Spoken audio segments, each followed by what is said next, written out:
आज हम एक ऐसे महान राजा की कहानी में उतरने वाले हैं जो सिर्फ कहानी का एक किरदार नहीं है, बल्कि कर्तव्य, प्रेम और त्याग की एक ऐसी मिसाल है जिनकी कहानी आज भी, सदियों बाद भी हमारे दिलों में गूंजती है।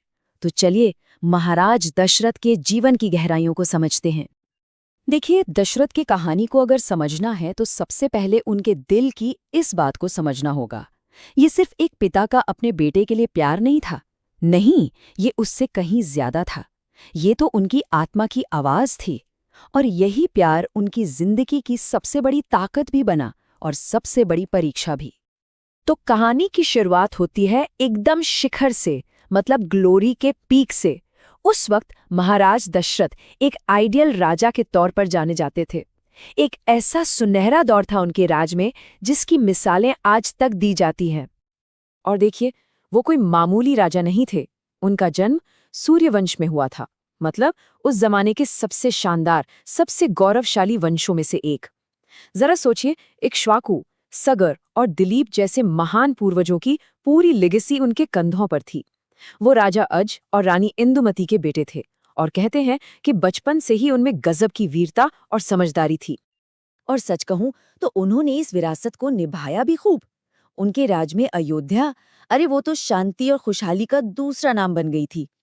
वाल्मीकि रामायण में तो उन्हें धर्म की धुरी तक कहा गया है।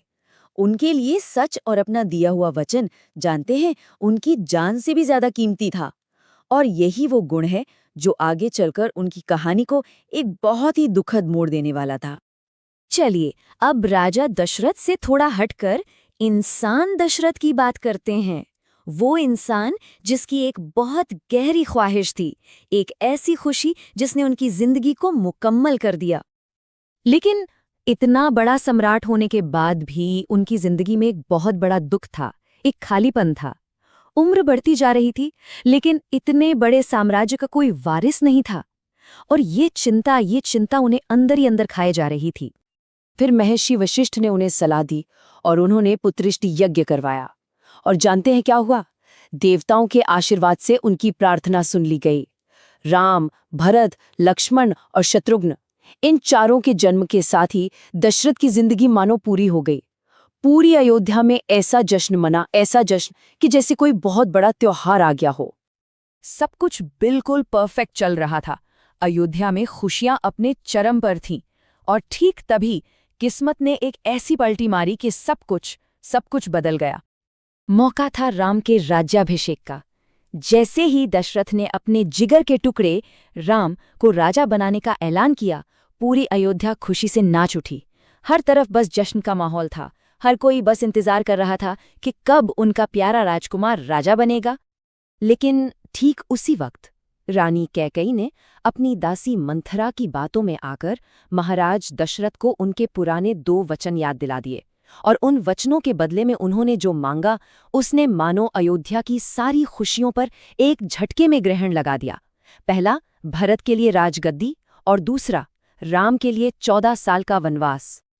बस उसी एक पल में महाराज दशरथ एक भयानक दुविधा में फंस गए।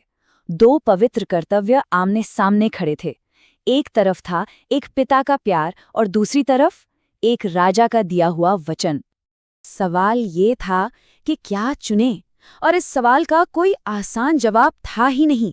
एक पिता का प्यार या एक राजा का वचन, ये उनकी जिंदगी का सबसे मुश्किल इम्तिहान था। जरा उनकी इस कश्मकश की गहराई को महसूस कीजिए। एक तरफ राम थे, जो उनकी आत्मा थे, उनकी जान थे। उनके बिना तो जिंदगी का कोई मतलब ही नहीं था।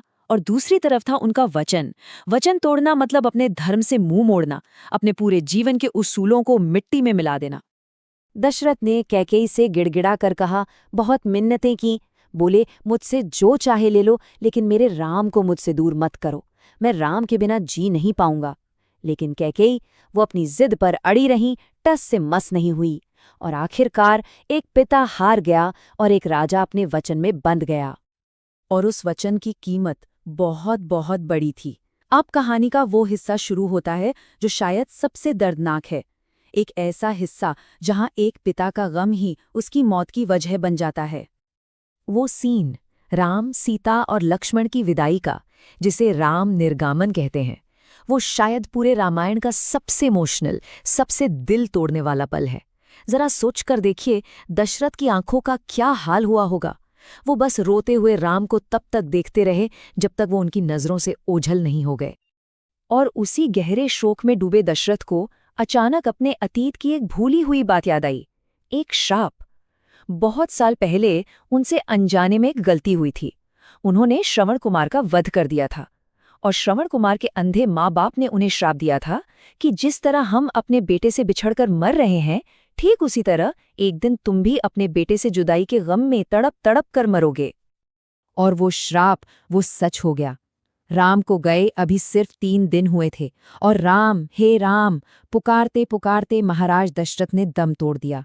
उन्होंने अपने वचन को अपनी जिंदगी से भी ऊपर रखा, आखिरी सांस तक। तो सवाल उठता है कि दशरथ की इस कहानी से हमें क्या सीख मिलती है? क्यों हजारों साल पुरानी एक राजा की ये कहानी आज भी इतनी रेलेवेंट है, आज भी इतनी मायने रखती है? क्योंकि दशरथ का जीवन इन सभी गुणों का एक जीता जागता सबूत है। सत्यनिष्ठा, इतनी कि उसके लिए अपनी जान दे दी। धर्म, जिसे उन्होंने किसी भी हाल में नहीं छोड़ा। त्याग, जिसने उन्हें इतना महान बनाया। वो एक बेमिसाल पिता थे और एक ऐसे राजा थे जो अपने कर्तव्य के लिए जीते थे। आखिर में दशरथ की कहानी हमें एक बहुत बड़ी बात सिखाती है, ये कि किसी का वचन, उसकी जुबान ही उसकी आत्मा होती है, और असली महानता हमेशा त्याग से ही पैदा होती है। ये सिर्फ एक राजा और उसके बेटे की कहानी नहीं है, ये तो कर्तव्य और प्रेम पर एक बहुत ही पावरफुल सबक है। और शायद इसीलिए आज भी जब कोई पूरी श्रद्धा से पुकारता है, तो बेटे के नाम के साथ साथ उस महान पिता का नाम भी जुड़ जाता है। वो पिता जिसने अपने एक वचन के लिए अपना सब कुछ कुर्बान कर दिया।